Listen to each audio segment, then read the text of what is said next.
for more on the Stanley Cup Final. Here's our NHL analyst, Martin Biron. Marty, Connor McDavid, Leon Draisaitl, they have combined for just 1 assist over the first 2 games. They've both said they need to be better, and yet Edmonton head coach Chris Knoblauch defended his 2 superstars after Game 2. Take a listen.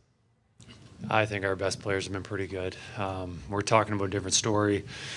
I know we had 3 goal posts on the power play. Those go in. We're probably telling the story is how good our top players were. So, yeah, we'd like some more goals, but I'm not calling. I think our top guys have been really good. Okay, you would expect the team's head coach to defend his star players, but Marty, do you agree or disagree with the Oilers head coach?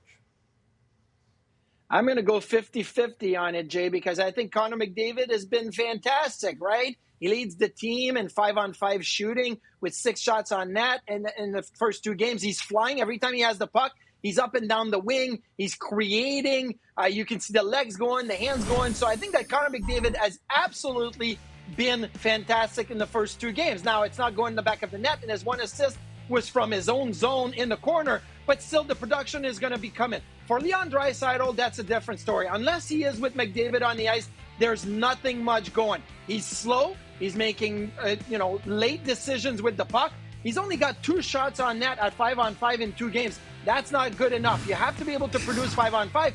And so much so that they've had to put McDavid and Draisaitl together in now both games. That's something that Chris Knoblauch just waits until the last resort, usually, to be able to do that. Why? Because Draisaitl is not driving his own line right now. So McDavid, absolutely flying, doing exactly what you want him to do other than the production. Draisaitl needs to give a lot more, especially in the speed, because he looks slow on the ice. And at the end of the day, Marty, whether you think Leon and Connor have been good or bad, their end result is 2 losses. So what does Edmonton need to do on Thursday night to get back into this series?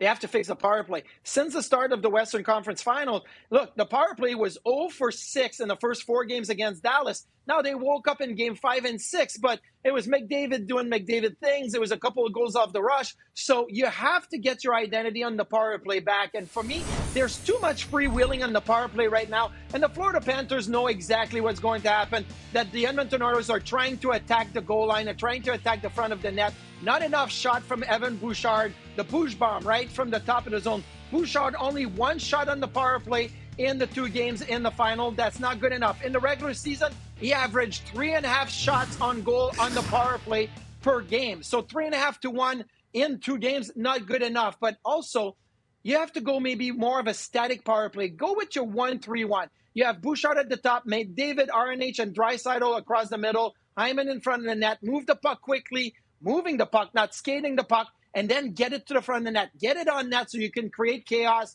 in front of Bobrovsky. Maybe, just like football, you run the ball so the pass opens up later. Shoot from the point so that the low play, goal line plays are going to open up later in the games.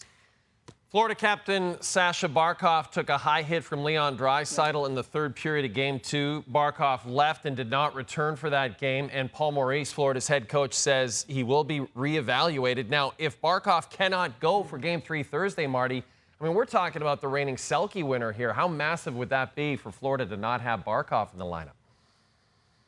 That would be huge, because who are you going to elevate in that situation, that position, to play top-line center and to play against McDavid and or Draisaitl, especially the fact that the Oilers are going to be home for Game 3 and 4. They control the matchups. It's already going to be a little bit more difficult for Paul Maurice to be able to get the matchup that he wants. If Sasha Barkov isn't playing, now it may be the daylight that the Oilers are waiting to happen to get him going in that series. So Barkov has been fantastic in these playoffs, not only defensively, but offensively. He's been a little bit quieter for the last few games, but he still has an impact at both ends of the ice. So, yeah, if Sasha Barkov can't go, now you got to make some lineup changes. Do you elevate Bennett? Do you play Tkachuk there? Do you move Reinhart to the middle? There's so much uncertainties that can happen with Florida without Barkov. He's been their best forward, in my opinion, in the playoffs.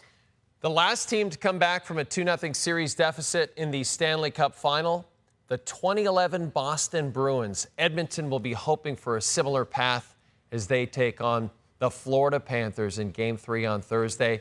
This is Martin Biron, and he knows everything about hockey.